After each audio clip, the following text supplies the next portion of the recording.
Boa tarde, pessoal.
Bom, pessoal, a gente vai começar o capítulo 29, tá? Agora, a partir da página 97, tá bom?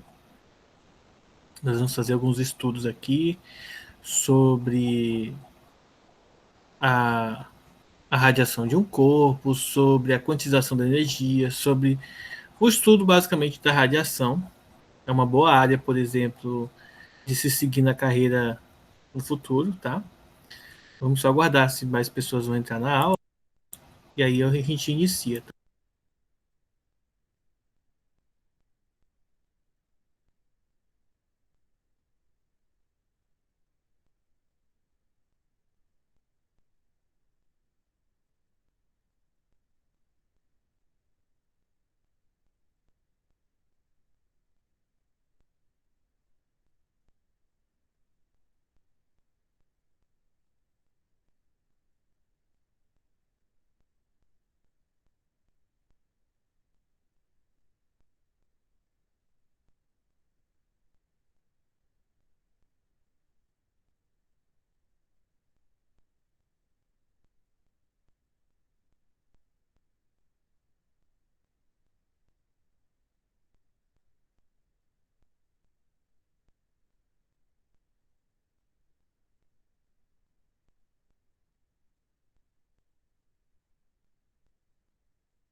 Oi, pessoal. Então, vamos dar início à aula aí. Acho que já tem pessoas suficientes para a gente estar começando aqui a nossa apresentação. Bom, como eu comentei com vocês, o foco, né?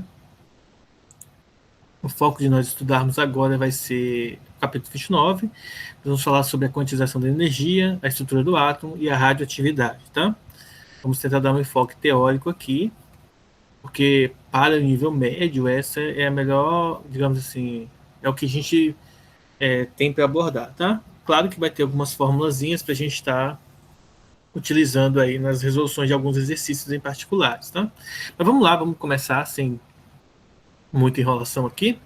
Então, quais são os conceitos que nós vamos estudar nesse capítulo? Bom, basicamente os conceitos que nós iremos estudar nesse capítulo são a radiação de um corpo aquecido, tá?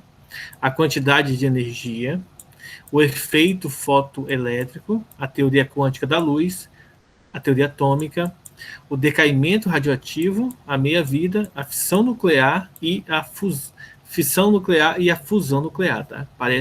São conceitos bem parecidos, mas quando você entra dentro deles, a gente começa a perceber que são conceitos diferentes que a gente vai estar abordando nesse capítulo aqui, tá? Vamos começar então pela radiação de um corpo aquecido.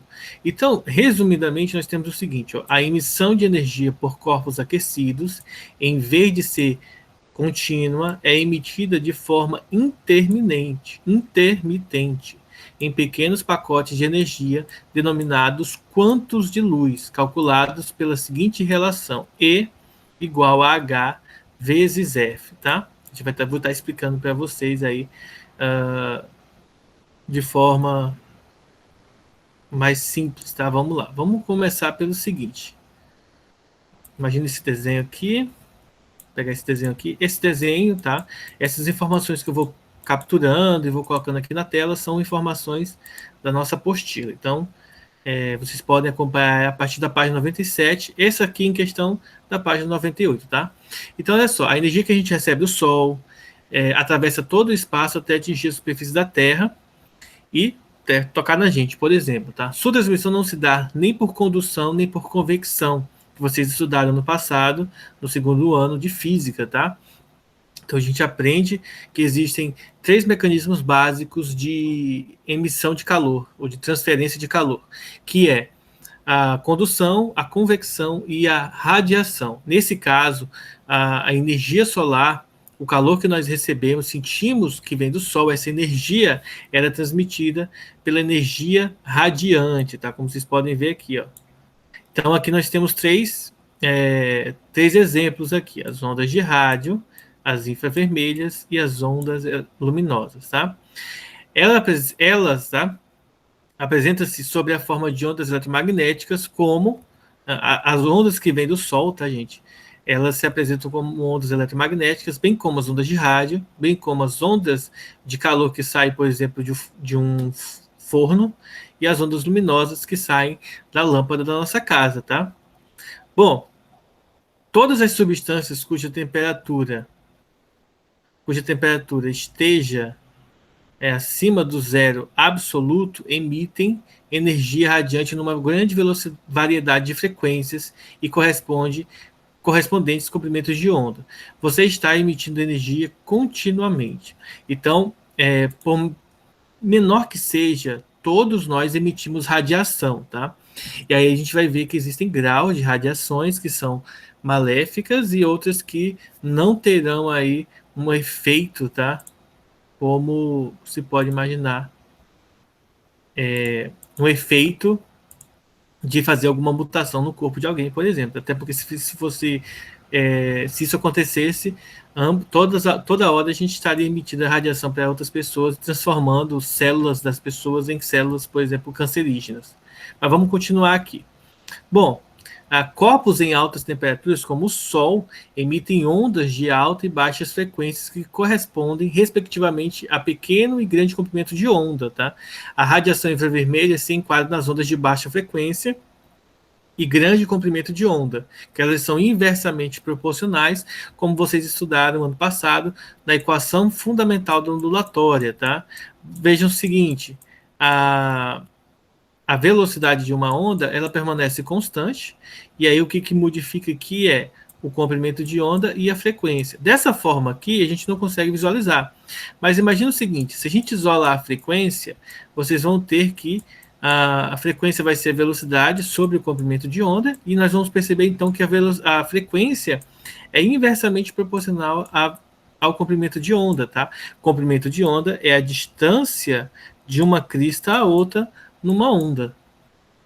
Bom, nesse caso aqui, então, quando você tem uma frequência baixa, significa dizer que o comprimento de onda é grande, ou seja, a distância de uma crista para outra é muito grande.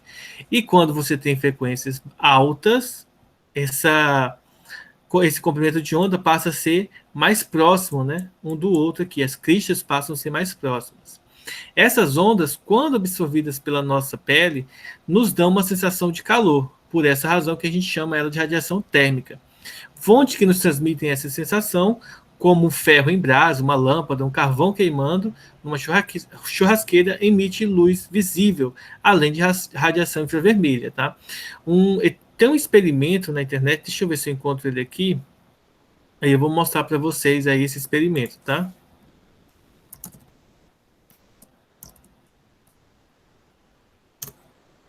Só que assim, é um experimento que eu vou tentar ver se eu acho aqui, mas não é um experimento que eu quero que vocês façam em casa, tá? Por dois motivos, um que é perigoso e o outro que vai gastar energia de forma absurda, tá? Deixa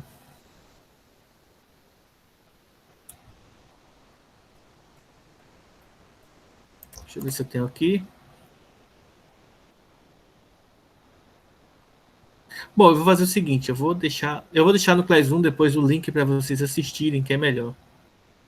E aí eu não perco tempo procurando aqui agora, tá? Mas basicamente, os que eu ia mostrar para vocês era o seguinte: você tem um ferro de passar roupa, quando ele chega a uma determinada temperatura, se você deixar o lugar escuro, você vai ver que a parte do ferro, a parte que esquenta, ela vai começar a brilhar e vai ficar incandescente. Vocês podem ver isso com ferro pegando fogo, por exemplo. É só vocês procurarem no canal da internet que faz armas, por exemplo, facas, espadas, e aí vocês vão ver quando eles tiram esses elementos do fogo, eles vai estar brilhando, vai ficar como se fosse lava, né? Então vocês podem dar uma olhada lá nesses canais que tem essa observação interessante, tá? Olha só. Se um corpo está em alta temperatura, parte da radiação que ele emite corresponde à luz visível. Assim, a uma temperatura próxima de 1400 graus Celsius, um corpo emite luz vermelha, além da radiação infravermelha, que corresponde ao maior comprimento de onda que podemos enxergar. Se as temperaturas forem ainda mais altas, vemos uma luz amarelada. Para valores de temperaturas próximos a 2500 graus Celsius, a mistura das diversas cores que correspondem às várias frequências emitidas permite aos nossos olhos enxergar a luz branca. Então, por exemplo, que cor é o nosso Sol, né? Particularmente, se a gente olha para o céu, a gente vai ver o nosso Sol entre cores que estão do vermelho até o amarelo, né? Laranjado, dependendo do horário do dia e também dependendo como nós estamos vivenciando essa parte de muita fumaça no céu, né? Dependendo da quantidade de poluentes que estiverem aí no céu, a gente vai ver cores distintas para o nosso Sol, tá? Mas só explicando para vocês, o nosso Sol ele emite luz branca. Então, apesar da gente olhar para ele e ver o amarelo, o alaranjado ou o vermelho, dependendo do horário do dia, ele é branco, tá? Então, ele emite luz branca, certo? Então, por conta da angulação, da refração da luz, dos efeitos dos poluentes no céu, a gente enxerga ele como se fosse um sol amarelo, tá? Mas isso aí é só um probleminha aí com o que está acontecendo, porque ele é muito quente, tá? Bom, agora eu vou mostrar para vocês um gráfico que vai mostrar para a gente aqui um pouco do espectro da luz visível, tá? Vamos pegar aqui ele. Então, imaginem o seguinte, ó. Olha só, nós temos aqui no eixo Y as temperaturas e no eixo X o comprimento de onda, tá? Quanto menor o comprimento de onda, mais alto, tá, pessoal, é a temperatura relacionada com a frequência que ele vai emitir, tá? Então, o eixo Y vai representar a frequência muito alta, eixo X o comprimento de onda, e aqui o valor de temperaturas que vai estar relacionando cada cor, tá? Então, por exemplo, a 2.500 graus Celsius, ó, o tom fica entre amarelo e vermelho, acima disso também. Para valores aqui, ó, em 1.400, a gente vai ter esses valorzinhos aqui, ó, para cada tipo de onda, porque a gente precisa lembrar que não é só a frequência que influencia na cor emitida, tá? O comprimento de onda também é muito importante, porque existe uma correlação entre elas. Lembrando que nessa faixa aqui de temperatura, pessoal, tá? Geralmente são os metais, né, que a gente vê com essa taxa de brilho, para a gente poder observar esses brilhos que eles emitem, tá? Ou, por exemplo, o Sol queimando gás hélio. Eu não lembro se é o hélio ou se é o hidrogênio agora. Agora fugiu da memória se é o hélio ou se é o hidrogênio que ele está queimando 24 horas, tá? Então, olha só, para valores de temperaturas menores do que 1.400 graus Celsius, por exemplo, 560 graus Celsius, um corpo não é luminoso, ou seja, ele não brilha. Ele só é visto por reflexão da luz. Há apenas emissão de radiação a partir de 1.400 graus Celsius, ou seja, só a partir de 1.400 graus Celsius que um corpo ele se torna um corpo luminoso, pois ele começa a emitir radiações visíveis, embora a maior parte seja constituída de raios infravermelhos. As teorias clássicas de emissão de energia por corpos aquecidos, que se baseavam nos princípios da termodinâmica e nas leis do eletromagnetismo, não eram capazes de explicar a forma dos espectros de emissão de um corpo ideal. Bom, vou mostrar uma outra figura agora, tá? Que vai mostrar a curva em vermelho e a previsão da teoria clássica em relação a como a gente enxerga a luz, tá? Ou melhor, como que é emitida a luz de forma experimental. Vou mostrar aqui. Bom, agora deu certo. Então vamos enxergar aqui, ó. Esse formato aqui. Então, aqui uma nova figurinha aqui para a gente ver. Tá? Deixa aqui, não tem problema. Olha só, então nós temos aqui, ó, a 1.800 graus Celsius, cor azul, e aqui a previsão clássica, tá? Para que a gente pudesse enxergar. Então, a curva em vermelho, essa aqui está em vermelho, pessoal, representa a previsão teórica clássica, enquanto que a azul mostra a curva experimental. Ou seja, quando a gente tentava explicar isso por meio da física clássica, tá? Pelo que eu falei para vocês de termodinâmica e eletromagnetismo, a previsão que se fazia era que nós chegaríamos nessa curva aqui. Porém, na prática, quando você fazia os experimentos no laboratório, você chegava nessa curva aqui de azul. Então havia uma diferença muito grande. Então, para contornar isso, é que o físico alemão Planck, que introduziu o conceito de energia quantizada, uma ideia revolucionária que, né, veio de encontro com a física clássica, ele sugeriu que a energia emitida por um corpo aquecido, em vez de ser contínua, ela estivesse como se fosse pulsando, tá? Basicamente, imagina o seu coração pulsando, né? Então, cada batida fosse um pequeno pacote de energia que fosse enviado. Ele deu a cada um desses pacotes o nome de quanto de energia. Essa ideia revolucionária supõe que cada pacote continha uma quantidade de energia E, que era proporcional à frequência F da sua radiação, o que foi colocado aqui no início. Ó. A energia é uma constante, tá? Multiplicada pela frequência de sua radiação. Essa formulazinha aqui. Nessa relação, H é chamada de constante de Planck, e o seu valor é de aproximadamente 6, tá? Esse é o valor de H, 6,63 vezes 10 elevado a menos 34 joules vezes segundo, tá? Esse segundo aqui é só para cancelar o hertz que tem aqui da frequência, para que a energia que está aqui possa obter, então, o seu valor no sistema internacional, que é joule. Bom, os quanta da luz e da radiação eletromagnética, em geral, são chamados de fótons, que é o nome que a gente mais está mais vinculado ao que a gente vê, por exemplo, na internet, alguns físicos falando o nome de fótons. De acordo com essa teoria, a luz emitida por uma lâmpada não consistiria de um fluxo contínuo de energia, como prevê a física clássica, mas de um número muito grande de pacotes de energia que chama de conta de luz. Bom, isso aqui, tá, gente, rendeu um prêmio Nobel pro cara.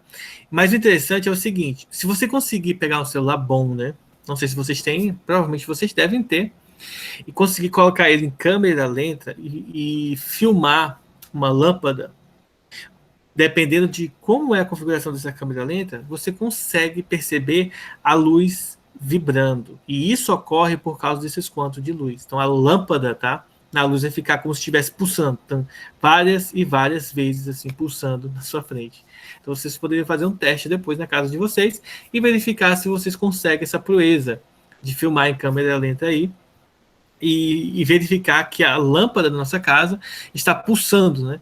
Porque na verdade existe uma frequência de onda em que ela está emitindo essa luz, tá? Semelhante, por exemplo, quando a gente estava vendo a questão do... Ah, não, desculpa, eu estou confundindo. Não foi com vocês que eu estudei ondas, com o segundo ano. Semelhante que vocês devem ter estudado no ano passado, lá no segundo ano, quando estavam estudando a ondulatória e mais especificamente ao estudo das ondas do som em cordas, tá? Que você produz ali o som vibrando ao redor, vibra a corda ao ar, a corda vibra ao ar ao seu redor, tá bom? Então vocês podem fazer esse teste para verificar se vocês conseguem perceber a luz vibrando. Um outro teste que vocês podem fazer pega o controle remoto da TV e olha ele com a câmera do celular. E se você apertar os botões do controle da TV, vocês vão perceber a luz piscando, o infravermelho piscando também lá. Outro efeito que vocês podem verificar. Bom, então, resumindo a história aqui, né, a gente viu então que a Planck ele estruturou toda a teoria e, além disso, estipulou uma fórmula que era a fórmula em que a energia era proporcional à frequência da onda emitida. Tá?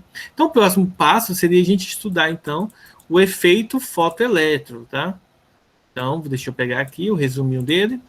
Então, de forma resumida, o que o fotoelétrico nos traz? A emissão de elétrons a partir da superfície de um metal. O que é o fotoelétrico? Efeito fotoelétrico, desculpem. Emissão dos elétrons a partir da superfície de um metal quando a luz incide sobre ele, tá? Incide nele. Então, vamos lá.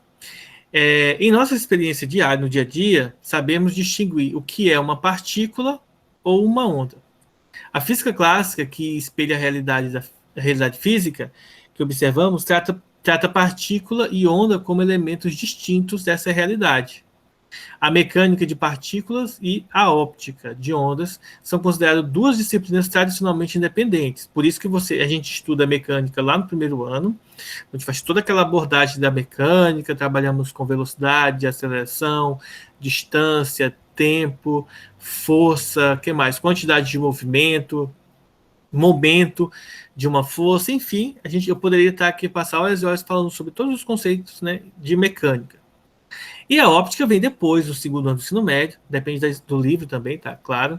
Então a óptica, no nosso caso, veio depois, no segundo ano do ensino médio, lá no finalzinho do ano, em que nós estudamos o que? A reflexão, a refração, a difração e os fenômenos, né, todos esses fenômenos associados às equações de Snell e Descartes para descrever o movimento e os efeitos da ondulatória, da óptica, tá? Que também estão associados com a ondulatória, já que uma parte da ondulatória pode ser explicada através da óptica, ou vice-versa.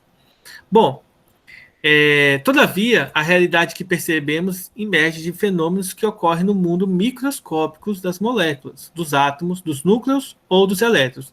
Neste mundo, não existem partículas nem ondas no sentido convencional ao qual nós estamos acostumados. Por isso que tem todas as teorias que a gente vai ver agora e que vocês devem perceber se vocês assistirem, acompanhar algum canal científico um pouco mais sério, tá? Consideramos elétrons como partículas porque têm carga e massa e se comportam de acordo com as leis da mecânica corpuscular. Existe, no entanto, um número muito grande de evidências em favor de interpretar seu movimento como uma manifestação ondulatória. Por outro lado, onda eletromagnética é considerada onda porque, sob certas condições, exibe características ondulatórias como difração ou interferência. Ocorre, entretanto, que, sob determinadas circunstâncias, essas ondas se comportam-se como se constituísse um fluxo de partículas. Ou seja, apesar de nós termos teorias bem definidas para cada uma dessas coisas, ora, essas coisas não obedecem muito bem às próprias leis das quais as regem, tá? Tem horas que elas uma sai de um campo, de um determinado campo de estudo e entra no outro campo de estudo. Então a gente fica aí com essa dualidade de posições, tá? E aí no final do século XIX, uma série de experiências revelou que elétrons são emitidos das superfícies dos metais quando a luz de frequências é suficientemente alta incidindo sobre eles, tá? Por exemplo, luz ultravioleta deve ser usada se os metais utilizados forem alcalinos, tá? Para quem não sabe, os alcalinos, né, que eu não estou lembrado também, vou ler aqui no rodapé da apostila, está dizendo assim, ó, metais alcalinos são o lítio, o potássio, o rubídio, o célcio e o frâncio. Sabia nem que tinha esse elemento frâncio aí, né? Então são os tipos de metais aí associados aos alcalinos. Para mim, alcalino é só pilha. Esse fenômeno é conhecido como efeito fotoelétrico. Lembre-se que eu não sou químico. Bom, uma montagem que eu vou mostrar para vocês aqui, ó, uma imagenzinha, tá? Vai simular o que ocorre, por exemplo, nas impressões de raio-x. Olha só. Então, o que acontece aqui é a luz entra e incide sobre o polo positivo, tem um tubo aqui onde se faz vácuo, tá? As cargas se movimentam convencionalmente do positivo para o negativo, tá? Nós temos aqui um voltímetro, um amperímetro, alguém aqui que serve como bateria ou gerador, que gera uma força eletromotriz, e aqui um resistor, tá? De forma resumida. Então, os elétrons são arrancados do anodo. Anodo é o polo, é um dos polos geralmente associado ao polo positivo, tem o anodo e o catodo, tá? Quem estuda, na verdade, se alguém quiser fazer, por exemplo, um curso técnico de radiologia ou fazer a faculdade de radiologia, vai se especializar muito bem nessa área, tá?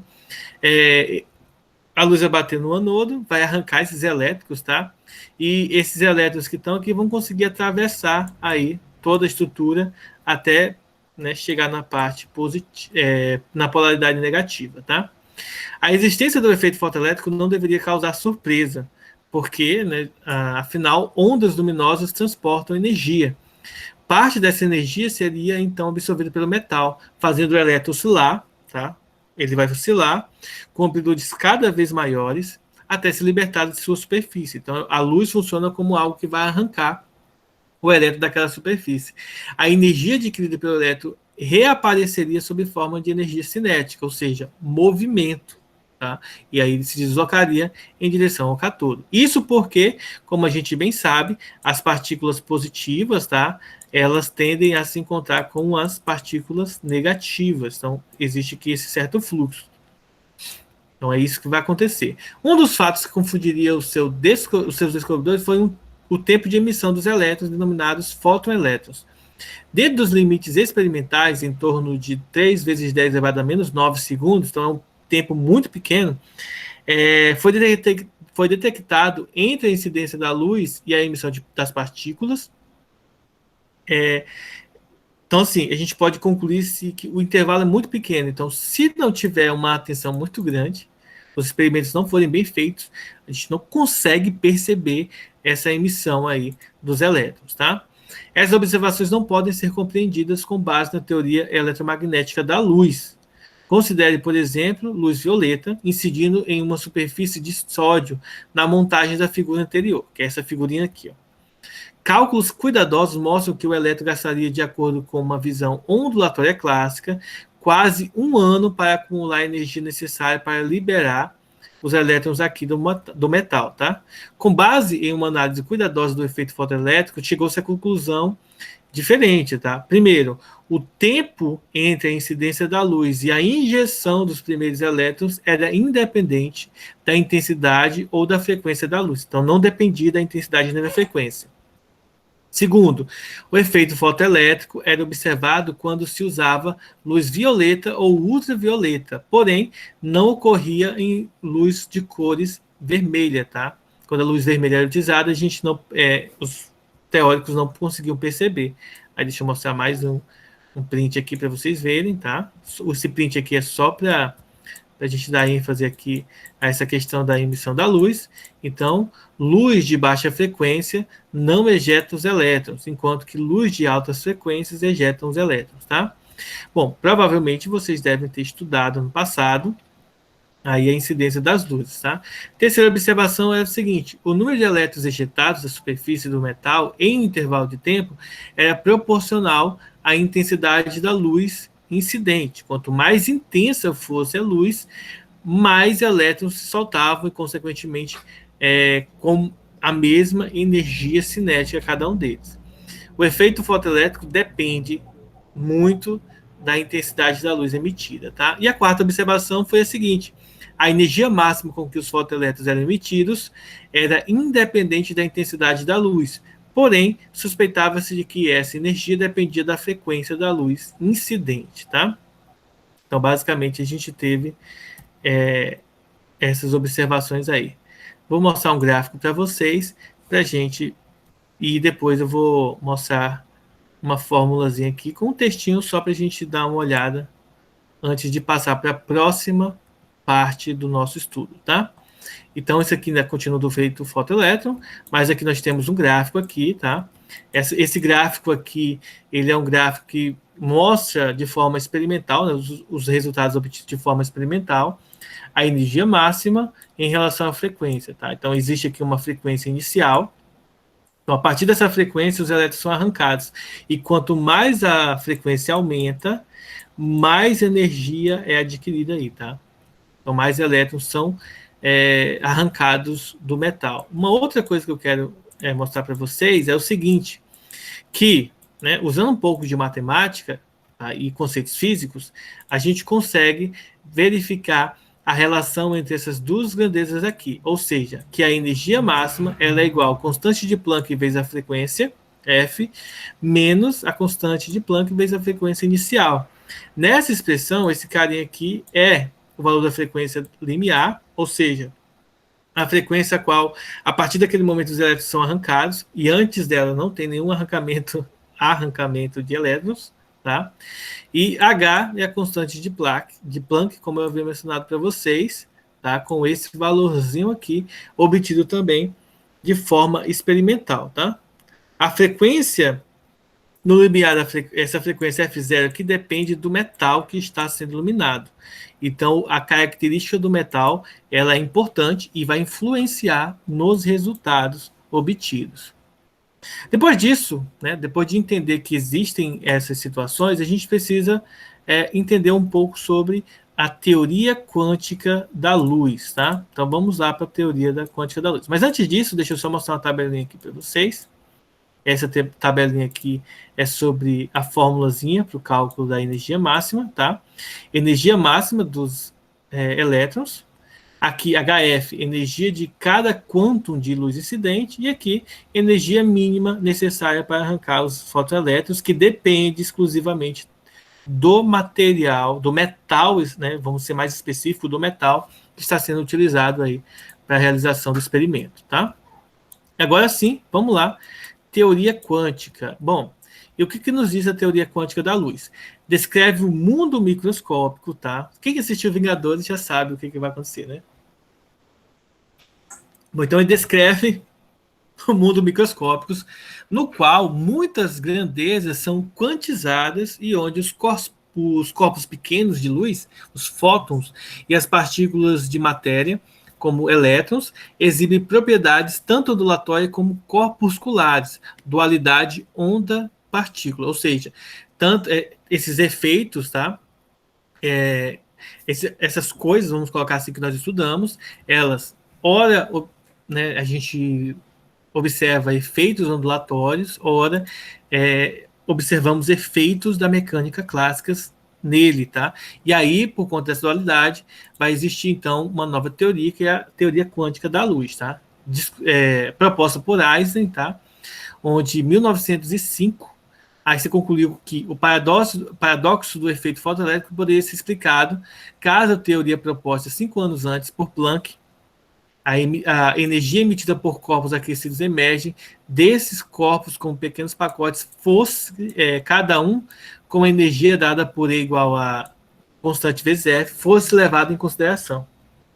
Embora Planck tenha suposto que essa radiação emerge do corpo de forma intermitente, ele não tinha dúvidas de que ela se propagava continuamente através do espaço, como onda eletromagnética. Einstein propôs como a quanta se propagava através do espaço como quanto individual. Além disso, ele interpretou a equação empírica, tá, que a gente viu antes, escrita da seguinte maneira. Então, ele modificou, tá, essa equaçãozinha aqui, ele modificou essa equação para que ela se tornasse dessa maneira aqui. Deixa eu ver se eu acho aqui. Não é essa. Também não é essa. Então, vou tirar um outro print aqui que eu não achei. Deixa eu tirar aqui o print. Ele interpretou a equação dessa maneira. Na verdade, ele só usou um pouco de matemática aqui para deixar as coisas um pouco mais bonitinhas. Eu vou mostrar aqui para vocês a tabela. Tabela não, a fórmula com algumas observações já para a gente já ir se habituando aqui. Então, ele interpretou da seguinte maneira, que o valor do quanto, né, a energia contida em cada quanto de luz é igual à energia máxima de cada fotoelétron, mais a energia aqui mínima necessária para arrancar os elétrons do metal, tá? E aqui embaixo, ó, a energia mínima característica de cada metal é chamada de função de trabalho ou trabalho de extração. E aqui do lado, a gente tem duas observações importantes. Ó. É importante lembrar primeiro que o elétron, ao ser arrancado do metal, tem uma energia que pode variar de 0 até o valor máximo dado por ele, o E máximo aqui. 2.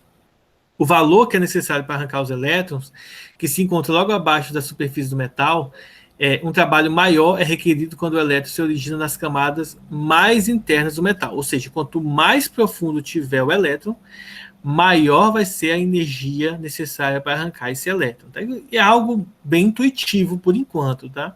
Por enquanto as ideias são bem intuitivas. Bom, então, a gente tinha agora um novo problema, de certa forma, que é o seguinte, apesar de, vamos pegar aqui uma lâmpada como exemplo, imagina que isso aqui é uma lâmpada, tá? Então, essa lâmpada está emitindo luz aqui. Então, apesar dessa luz estar sendo emitida como se fosse pulsos, tá? Saindo devagarzinho, então, devagar entre aspas, né? Porque é na velocidade da luz. Então, vai soltar um pulso, depois vai vir outro, depois vai vir outro. E isso, claro, que com um intervalo de tempo tão pequeno que ao olho humano não a gente não consegue perceber. E o que acontece? Só que quando ele sai, depois que ele é emitido, essa luz viaja de forma contínua, tá? Então já tem um novo problema para a gente perceber, tá incluído aí no nosso estudo. Então a ideia de que a luz se propaga de forma em pequenos pacotes de energia, cada um deles nada conta, o fóton, vem de encontro à teoria da ondulatória clássica da luz. Essa teoria que proporciona o único meio de explicar uma série de fenômenos ópticos, notadamente interferência e difração, é seguramente uma das mais bem estabelecidas teorias físicas. Então a sugestão de Einstein de que a luz se propaga através do espaço em forma de fótons distintos, gerou incredulidade de seus contemporâneos. Ou seja, os caras não deram muita fé. Por quê? Porque a teoria da óptica e da ondulatória eram teorias muito bem amarradas, muito bem estruturadas. Só que isso no mundo macroscópico. Quando você chega no mundo microscópico, desculpem aí que essas palavras me enrolam muito. Então, o que acontecia? Como já é muito bem estruturada para o mundo real, vamos colocar assim, para o mundo minúsculo, essas coisas não funcionam tão bem assim. E aí, Einstein, naquela época, teve aí, digamos assim, um pouco de incredulidade dos seus colegas por conta desses conceitos, tá? Sabemos que uma onda se caracteriza por exibir fenômenos de reflexão, refração, difração e interferência, ou pelo menos nós deveríamos saber disso. Então, a luz apresenta essas características da mesma forma que, por exemplo, o Bluetooth, o Wi-Fi. Logo, a luz também é uma onda. Por outro lado, se considerarmos apenas o caráter ondulatório da luz, a gente deixa passar muita outra coisa. Então, não compreenderemos, por exemplo, o efeito fotoelétrico, que só pode ser explicado supondo-se que a luz se propaga em forma de pequenos pacotes de energia, chamados fótons. Resumindo, a luz ela é uma onda, mas também ela é um fóton, então a gente precisa de dois conceitos para explicar ela. Então, Resumindo, a luz é uma onda ou uma partícula. De acordo com a física quântica, ela possui propriedades que lembram ambas e essas coisas se completam, tá? Assim, em um experimento, a luz vai apresentar caráter ondulatório e caráter corpuscular, ou seja, como se fosse uma onda sem matéria e como se fosse um corpo com matéria. Nunca os dois ao mesmo tempo. Um raio de luz que é difratado ao passar por uma fenda, por exemplo, quando você abre um pouquinho a janela do seu quarto de manhã, só para ver se já está de dia, aquele pouquinho que você abre vai passar uma onda, que no caso seria a luz, tá? Ela passa pela fenda como se fosse uma onda, tá? Se comportando como uma onda. A seguir, se a gente emitir fóton-elétrons ao incidir sobre uma superfície de metal, ele passa a se comportar como uma partícula. Por exemplo, se você pega aí uma lanterna e emite essa lanterna aí, focalizando no único ponto, tá? Então, a gente tem essa primeira interação da luz aí no nosso problema, tá? Tem um exercício resolvido aqui na apostila, e aí eu quero fazer com vocês, tá? A primeira questão, nós temos uma questão assim, ó, qual é a energia total? Deixa eu mostrar ela aqui eu vou mostrar a questão 1 e 2, que são questões teóricas, aí a gente já responde elas aqui. Olha só.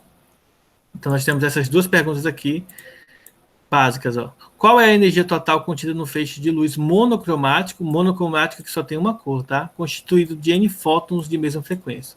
Bom, cada fóton tem a mesma energia, que é esse EHF aqui, que foi estudado por Planck. Se tivéssemos N fótons, então a gente vai multiplicar por N. Simples assim, tá? Porque é proporcional, existe uma proporcionalidade, tá? Se fosse inversamente proporcional, nós dividiríamos por N, mas não é esse o caso. O que significa o termo quanto? É a menor unidade elementar de uma determinada quantidade. Então, são duas questões teóricas aí, de definições para vocês aí depois estarem revendo o vídeo, tá? E fazendo suas anotações aí no caderno. Bom, mas vamos fazer aqui, por exemplo, a questão 3, ó, do nosso material. Deixa eu pegar aqui. O que diz a questão 3? Ó? A faixa do espectro eletromagnético correspondente à luz visível estende-se desde o comprimento de onda de 4 vezes 10 a menos 7 metros até os 7 vezes 10 elevado a 7 metros. Que frequências estão associadas a esses comprimentos de onda, tá? Esses comprimentos de onda aqui. Bom, como vocês podem perceber, né, nós temos o nosso lambda 1, que é igual a 4 vezes 10 a menos 7 metros. E o lambda 2, que é igual a 7 vezes 10 elevado a menos 7 metros. Como que a gente pode resolver essa questão? Vamos imaginar o seguinte. Primeiro, nós sabemos que em ambos os casos, a velocidade da onda é a velocidade da luz, que é dado por 3 vezes 10 elevado a 8 metros, tá? Então, se a gente usar a fórmula da equação fundamental da ondulatória, o que acontece? Ó? Velocidade é igual a lambda vezes f. Se eu quero saber o lambda, ou melhor, a frequência, o f, eu só passo o lambda dividindo, ou seja, a frequência é a velocidade da onda dividida pelo comprimento de onda. Então, para frequência 1, o que aconteceria? Olha só, nós teríamos 3 vezes 10 elevado a 8, dividido, que é a velocidade, dividido pelo comprimento de onda, que é 4 vezes 10 elevado a menos 7, tá? Então, vejam só, vamos dividir, ó, 3 dividido para 4 vai dar quanto? Vamos acrescentar um zero aqui e um zero com vírgula. 30 dividido para 4, 7. 7 vezes 4 dá 28 e sobram 2. Acrescentamos o zero e dividimos de novo. 20 dividido para 4, 5. 5 vezes 4, 20. Ou seja, o resultado seria 0,75. E na potência de base 10, a gente faz o quê? Repete a base, que é o 10, e subtrai os expoentes. 8 menos 7 vai dar menos 15, tá? E aí a gente tem o nosso resultado. Transformando isso aqui em notação científica, vai ficar 7,5. Como a vírgula andou para a direita, nós vamos somar 1 aqui no expoente, né? Então o resultado vai dar, menos não, mais, né? Porque é positivo. Então vai ficar vezes 10 elevado a 14. A gente subtrai 1 no expoente quando anda para a direita. Por isso que eu percebi que estava errado. Então, esse aqui é o valor da frequência em Hertz. Para descobrir o da segunda, você vai fazer o mesmo cálculo, só que aqui, ao invés de usar 3 vezes 10 à oitava, você vai utilizar 4 vezes 10 a menos 7, você vai usar 7 vezes 10 a menos 7, que vai dar esse valorzinho aqui, tá? Então, nós utilizamos a equação fundamental da ondulatória para calcular o valorzinho da frequência. Alguma dúvida, pessoal, até aí? Algum comentário? Vocês querem interagir, falar alguma coisa? Não, tá tranquilo. Vocês não precisam ficar tímidos, não, tá? Você pode comentar aí. É um conteúdo totalmente novo pra gente, tá? A gente vê algumas coisas que vocês já viram, né, no segundo ano, no primeiro ano, como agora, né, essa fórmula que a gente acabou de utilizar é a fórmula que nós aprendemos no segundo ano do ensino médio, no estudo de ondulatória, tá? Bom, deixa eu pegar uma outra questão aqui, uma que vai utilizar uma dessas fórmulas novas. Temos algumas questões teóricas. Então, vamos calcular aqui a energia de um fóton, tá? Então, vamos lá. Olha só, essa questão aqui, a questão 7 da apostila, diz o seguinte, ó, qual é a energia de um fóton que corresponde a um comprimento de onda de 5 vezes 10 a menos 7? Então, como que a gente faz para calcular a energia de um fóton? Nós vamos utilizar a fórmula de Planck aqui, E igual a HF. Então, vamos lá, substituir aqui. Então, nós sabemos que E é igual a H vezes F. Ora, eu não tenho F aqui. Então, a primeira coisa que eu preciso é fazer o seguinte. Ó. Então, nós vamos fazer por partes. Deixa eu apagar aqui. E vamos lá. Olha só, nós sabemos que... Opa, não é isso que eu quero. Nós sabemos que E é igual a H vezes F. Porém, eu não sei o valor da frequência. Eu sei só o valor do comprimento de onda.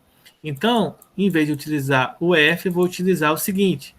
Já que velocidade é comprimento de onda vezes frequência, então eu vou passar o comprimento de onda dividindo. Logo, vai ser a velocidade dividido pelo comprimento de onda. Só que como isso aqui é um fóton, então a velocidade vai ser a velocidade da luz, ou seja, h vezes a constante da luz dividido pelo comprimento de onda. De acordo com o que nós acabamos de estudar, o h vale 6 vezes 63 vezes 10 a menos 34. Então, 6,63 vezes 10 a menos 34. E, multiplicando aqui, a constante da luz, o C, vai ser 3 vezes 10 elevado a 8, dividido pelo H, não, pelo lambda, que é 5 vezes 10 elevado a menos 7 metros. Poderíamos calcular a frequência separado, igual a gente calculou aqui, e com o resultado da frequência a gente pegaria e substituiria aqui nessa forma, tá? Pode ser feito assim, sem problema nenhum. Eu é que estou fazendo assim, feito doido. Ó. Mas vai dar... O trabalho do cálculo é o mesmo, no final das contas. Vamos lá, então nós vamos primeiro multiplicar as mantissas das notações científicas, 6,63 vezes 3 e dividir por 5, tá? Como eu não sou muito bom em ficar fazendo conta aqui rápida, eu vou fazer logo na calculadora, porque vocês já estão no terceiro ano, sabem multiplicar por 3 e depois dividir por 5, né? O resultado vai dar 3,978. Esse é o resultado. Vezes, né, 10 elevado a 34. Vamos fazer o cálculo agora. Menos 34. Deixa eu pegar aqui. Menos 34 vezes 8. Vezes 8. Mais 8. Mais 7. E o resultado vai dar... Opa, fiz errado aqui. Peraí, só um minutinho. Errei na calculadora. Menos 19, tá? Bom, aí vocês podem perceber assim, professor, então tem alguma coisa errada aí. Por quê? Porque se isso aqui está correto, como que deu 2,5 vezes 2,5 EV, né? Unidade de fotovoltagem. Vamos ver quanto que vale esse E. Deixa eu ver uma tabelinha aqui. De energia. Eu já mostro para vocês, só um minutinho.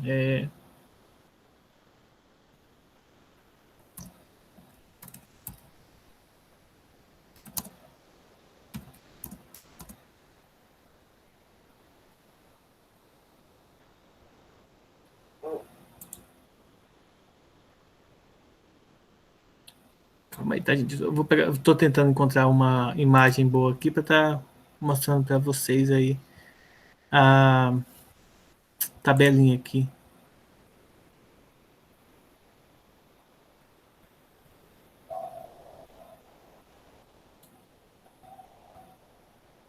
Então vamos lá, ó. Como eu havia comentado com vocês, deixa eu colocar aqui.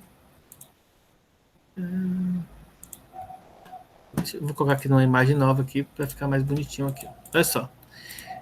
Primeiro ano de ensino médio. O cara está estudando isso aqui no primeiro ano. Mas vamos lá. Então, o electrovolts, tá? É uma unidade de energia geralmente utilizada para elétrons e voltagem junto, tá? Desculpa. Então, um electrovolt equivalente a 1,6 vezes 10 a menos 19. Então, esse resultado aqui, ó, 3,978 vezes 10 a menos 19, tá? Usando aqui, ó, isso aqui está em joules, e a gente vai querer transformar isso aqui em EV, tá? Electrovolts. Então, o que a gente tem que fazer com esse valorzinho aí? Nós temos que pegar isso aqui e dividir por 1,6, deixa eu ver aqui, vezes 10, ó, a menos 19. Menos 19 mesmo? Rapaz, mas deu certinho, né? Então vocês vão perceber que esse carinha aqui vai cortar com esse, ou seja, você vai dividir 3,978 por 1,6, tá? Novamente vou recorrer à calculadora. Como eu estou gravando pelo Google Meet, vocês não veem a calculadora, porque eu só gravo esse programa específico, tá? Não gravo toda a tela do computador, não. E aí o resultado vai dar 2,48 625, tá? O que é aproximadamente isso aqui, né? 2,5 electrovolts. E aí é que entra outro detalhe, né? Como vocês devem ter percebido, a gente vê o Joule, olha só, a gente viu Joule em energia cinética, mecânica, potencial. Nós vimos calorimetria, calorias em calorimetria, tá? Em termodinâmica, que também é unidade de energia. E agora a gente tem uma introdução de uma nova unidade de medida, que é o electrovolts, agora utilizado com a radiação, com o efeito fotoelétrico, tá? Então, uma nova unidade de medida aí que a gente precisa estar atento.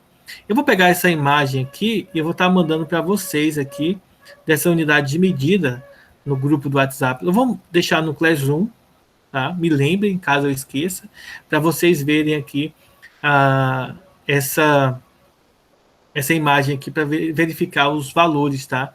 O sistema internacional é Joule. Aí aqui nós temos, ó, tem esse aqui que eu nunca ouvi falar, tem a caloria que nós geralmente utilizamos na calorimetria, a caloria alimentar que é utilizado aí nos alimentos, só que você vai perceber que é a mesma bosta daqui, ó. Tá? Nós temos o quilowatts-hora, que é utilizado no estudo para você saber, por exemplo, quanto de energia você vai pagar no final do mês, e o electrovolts, que é uma unidade que a gente está vendo agora. Bom, mas dando continuidade ao nosso estudo, vimos o que, né? Vamos recapitular aqui no início. Ó. A gente viu a radiação do corpo, o quanto de energia e o efeito fotoelétrico. Agora a gente tem que começar a estudar a teoria quântica da luz. Deixa eu ver se eu não pulei ela aqui. Pera aí.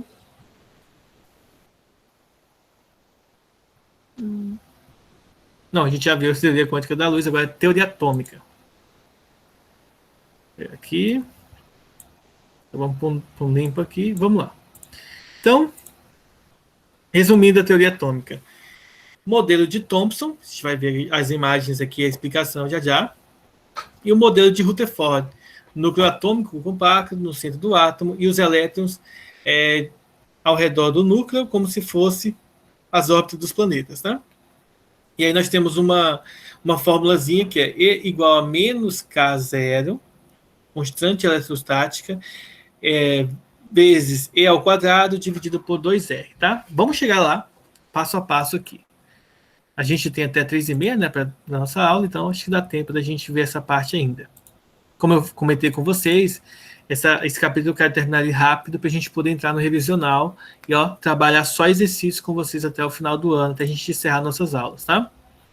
Então, continuando aqui, nós vamos ter a estrutura do átomo. Primeiro que a gente vai ver é o modelo de Thomson, tá? E o modelo de Thomson tem essa característica para a gente aqui. Ó. Deixa eu mostrar aqui modelo, e aí a gente faz a leitura da apostila aqui para vocês perceberem aqui o modelo dele. Então, o modelo de Thomson era um modelo assim baseado como um pudim, tá? Como ele mesmo havia aqui abordado. Então, olha só. Quando Thomson supôs em 1898 que os átomos são esferas uniformes de matéria positivamente carregada, nas quais os elétrons estão encravados, sua hipótese pareceu perfeitamente razoável, um modelo de pudim de passos, ou seja, os elétrons estariam aqui, ó, enfiados dentro dos átomos, sem se mover. Esse aqui é o modelo dele que lhe deu um prêmio Nobel, tá? Em 1909, o cientista americano Robert Millikan determinou a carga do elétron e propôs que essa carga fosse uma unidade fundamental para todas as cargas elétricas encontradas na natureza. Ou seja, todo corpo eletricamente carregado, a gente teria que utilizar a carga do elétron para poder quantificar ele. Ou seja, imagina o seguinte, que ele definiu como antigamente se definia as distâncias para calcular de uma cidade a outra, o tamanho do pé da rainha. Então, eles mediam o pé da rainha e aí diziam o seguinte, olha, é tanto o pé da rainha daqui para colar da minha casa até o meu trabalho, por exemplo. Então, eles definiu o modelo de valor do elétron aí, 1,6, como a gente sabe, né? A carga elementar é 1,6 vezes 10 elevado a menos 19 C Coulomb como sendo a unidade padrão para a gente quantificar qualquer outra carga, tá? Bom, e quanto ao modelo de Rutherford? O modelo desse carinha aqui, ele é mais interessante porque ele aborda os átomos como sendo como órbitas planetárias ao redor do núcleo, tá? Os átomos não, né? Não é os átomos que eu quis dizer, é do núcleo. Então aqui vai ter um núcleo e os elétrons vão estar girando aí ao redor do núcleo. A forma mais direta de verificar o que se encontra no interior de um pudim de passas é enfiar o dedo nele.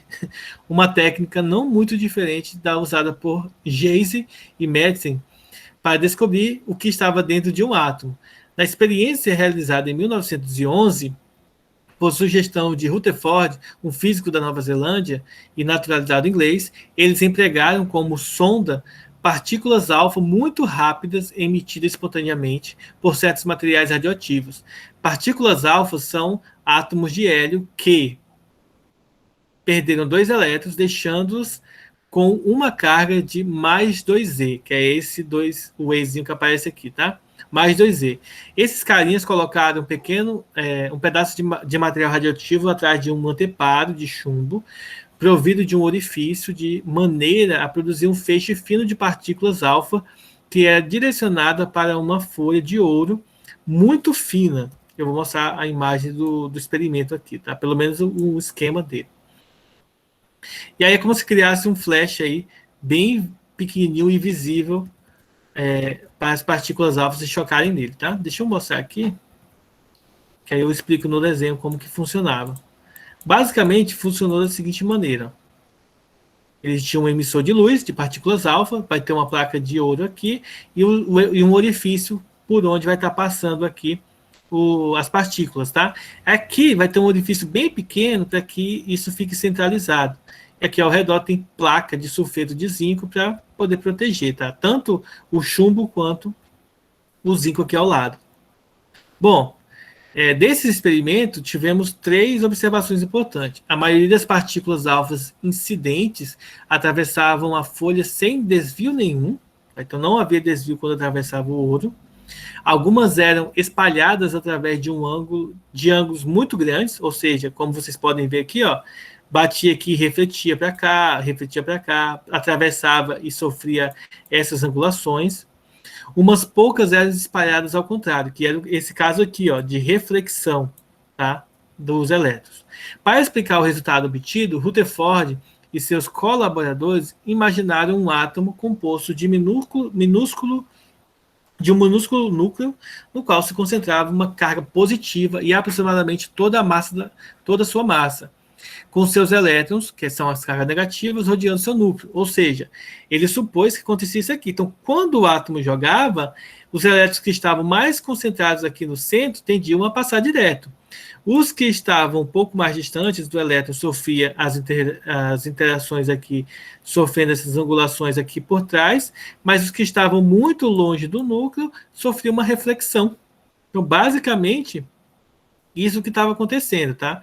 Então, considerando o átomo um espaço muito vazio, como acontece no sistema solar, é fácil entender porque a maioria das partículas alfas atravessava sem desvio a folha de ouro. Por outro lado, quando uma partícula se aproxima do núcleo, fica sujeita a um campo elétrico muito intenso e aí ocorre, então, essas inversões. Aí deixa eu explicar para vocês aqui, deixa eu mostrar para vocês outra imagem, para mostrar para vocês o que acontece, tá? Então, aqui está o núcleo do átomo vai estar sujeito a um campo. Quem está mais perto do núcleo é sujeito a um campo elétrico mais intenso e, por conta, sofre os desvios mais acentuados. Tá? Quanto mais longe, passa direto, porque não tem interação com o meio, já que é uma partícula. Tá?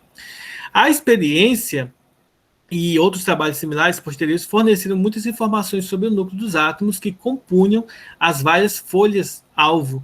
Todos os átomos de qualquer elemento tinham carga nuclear de mesmo sinal, e essa carga aumentava regularmente de elemento para elemento da tabela periódica.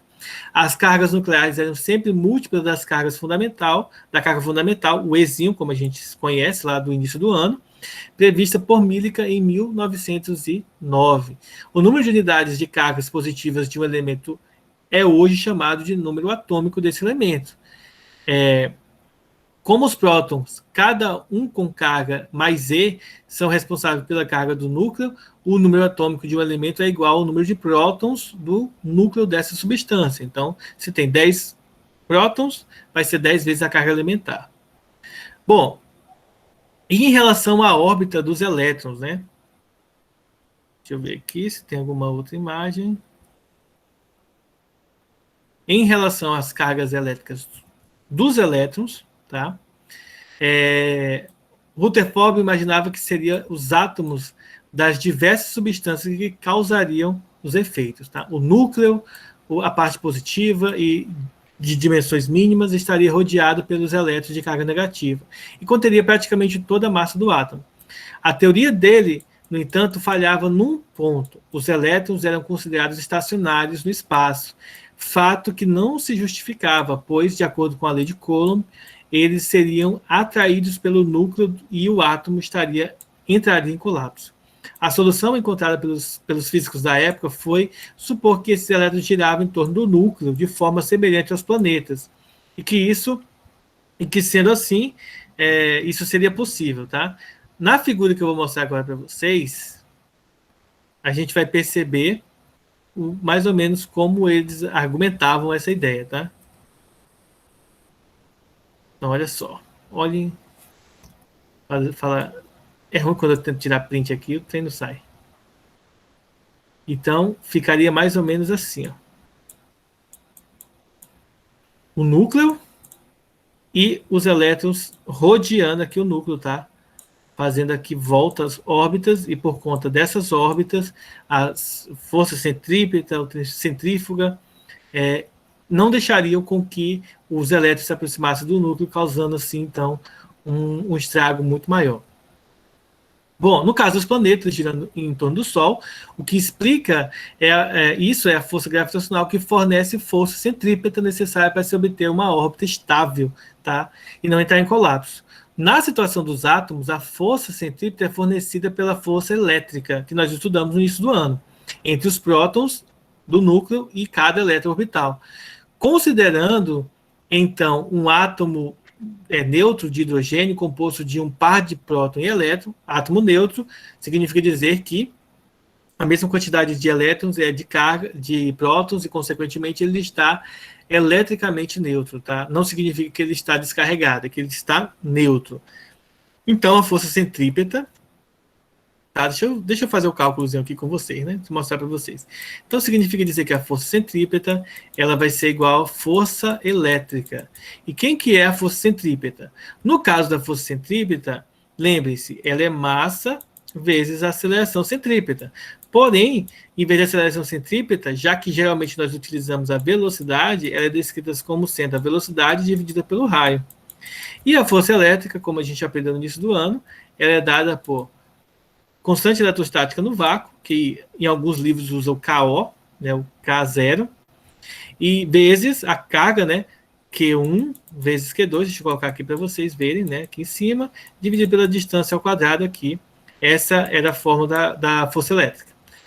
Como a carga elementar do elétron e do próton é a mesma, então a gente vai multiplicar pelos módulos, como a gente aprendeu no início do ano, então isso aqui vai se tornar E elevado ao quadrado.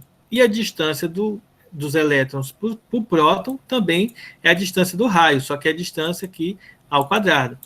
Então, a gente pode, nesse caso, fazer algumas adequações aqui, simplificações, resumidamente, e isolar a variável V. Posso simplificar um dos raios aqui e posso passar essa massa dividindo. Ou seja, a velocidade ao quadrado vai ser a constante vezes o Ezinho ao quadrado, dividido pelo raio, tá? E pela massa. Além disso, se eu passar essa velocidade para o outro lado, eu posso colocar dentro da raiz, ó, todo mundo aqui dentro da raiz. E percebam que, nesse conceito aqui, como a constante, o Ezinho, na verdade, ele está ao quadrado, ele pode sair da raiz quadrada. E aí, fazendo o cálculo, nós absorvemos uma nova fórmula para a gente ficar ainda mais cheio de coisa para calcular. A velocidade ela é calculada como sendo E raiz quadrada de K sobre mR, em que o E é o valor da carga elementar, que é conhecido, o K é a constante eletrostática no vácuo, o M é a massa do elétron do átomo em si, e o R é a distância aí do elétron para o núcleo do átomo. E aí nós temos essa fórmula aí. Bom, se a gente pegar, por exemplo, e fazer algumas outras substituições, por exemplo, a gente pode obter a energia. Lembre-se que nós estudamos, tá? Lá, vocês estudaram no primeiro ano do ensino médio, a energia mecânica e a energia cinética. Por exemplo, a energia cinética, que é a energia que envolve o movimento. A energia mecânica é energia cinética mais energia potencial, nesse caso, potencial elétrica, tá? Ela é igual ao quê? Energia cinética, massa, velocidade ao quadrado dividido por 2. E, além disso, a energia potencial elétrica é dado por menos K zero, né? Vamos colocar aqui K0 vezes quem? E elevado ao quadrado vezes R. Então, olha só. Se nós pegarmos, por exemplo, essa fórmula aqui, ó, essa aqui, ou melhor, aqui, ó, não está mais riscando. Tá. Eu inverti aqui. Ó, se a gente pegar essa fórmula do jeito que está aqui, ó, vou apagar aqui que a gente já fez, tá? Para eu poder obter um novo resultado a partir daqui, para eu não precisar fazer muita conta. Aí a gente chegar no resultado de forma mais direta. Ó. Imagina assim. Se a partir daqui, ó, eu pego massa velocidade ao quadrado, tá? Igual a K0 vezes E ao quadrado dividido pelo raio, tá? Só simplifiquei o raio. Se eu dividir todo mundo por 2, isso aqui vai ficar, ó, massa velocidade ao quadrado dividido por 2 igual a K0 E elevado ao quadrado, 2 vezes o raio. Bom, esse carinha aqui, quem é? É a energia cinética. Então, isso aqui vai ser energia cinética. Ele vai ser igual a K0 E ao quadrado dividido por 2 vezes R. Tá? E aí, nesse caso aqui, se a gente substituir alguns valores aqui, algumas expressões, tá? Ele vai ter o sinal negativo quando a gente substitui nessa fórmula aqui da energia mecânica. Tá? De forma resumida. Tá? Não vou fazer muita coisa aqui, porque a gente não tem muito tempo e não é o foco eu demonstrar as fórmulas físicas agora, tá? Então, basicamente, seria essa fórmulazinha aí que nós temos nova aí, introdutória para o nosso conteúdo, tá? Bom, a análise desenvolvida nessa sessão, que nós estamos estudando agora, é uma aplicação imediata das leis de Newton e da lei de Coulomb, que são baseadas na mecânica clássica, tá? E da física clássica, mecânica e eletromagnetismo e tudo mais. E está de acordo com a observação experimental de que as órbitas dos átomos são estáveis. No entanto, não está de acordo com a teoria eletromagnética, que é um outro pilar da física clássica. Segundo Maxwell, uma partícula carregada irradia energia quando está acelerada, ou seja, ela solta radiação. Dessa forma, o elétron, movendo-se continuamente em órbita em torno do núcleo, muda seu vetor velocidade, que é tangente à curva, a cada ponto. Se ele muda a velocidade, isto significa dizer, tá, pessoal? Isso significa dizer o que é Mach? É energia mecânica, né?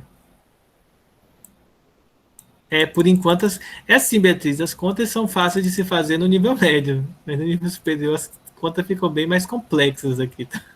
Mas assim, então acontece, quando o elétron estivesse girando em torno do átomo, como a gente pode ver aqui, tá?